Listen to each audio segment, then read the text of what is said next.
DJ Ajay Kumar Raj mixing point सबड़ी।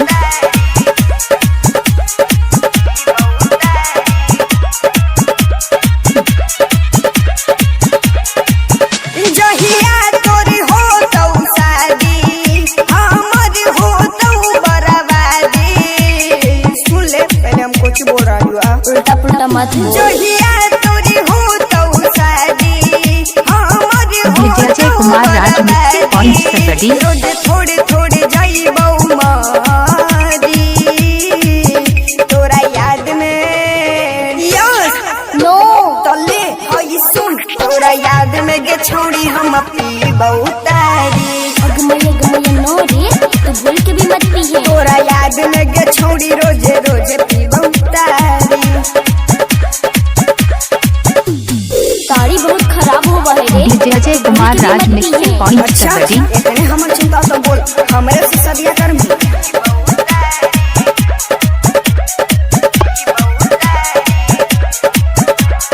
भूल गेनी प्यार साथे खोइनी कुकिरिया यही बात सोची लागल रहो है फिकिरिया। इतना चिंता मत करना तो हम रोबे लगबो।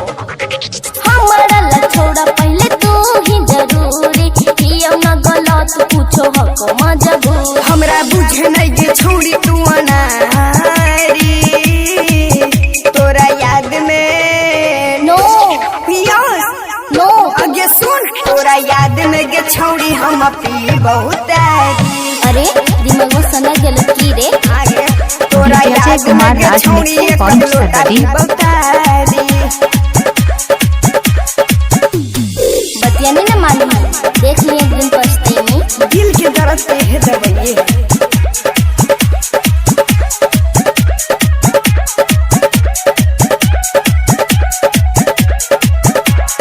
करन संगे जब डोली चढ़ी जइमी जाने गे ओही बेरा साहिल चली जइतो शमशान गे। अरे चिंता कहल करो है सदिया के बाद मिलते रहबो। किस्मत में तोरा हम हलियम न जान रे हमरा चलते छोड़ा मत दे तू परान। जब पियबा के धर्मिया कबा आरी तोरा याद में नो यस नो आगे हट DJ Ajay Kumar Raj mixing point सबड़ी। बहुतारी अगमय नो रे तू भूल के भी मत पिए। तोरा याद में गे छोड़ी रोजे रोजे पीबौ तारी।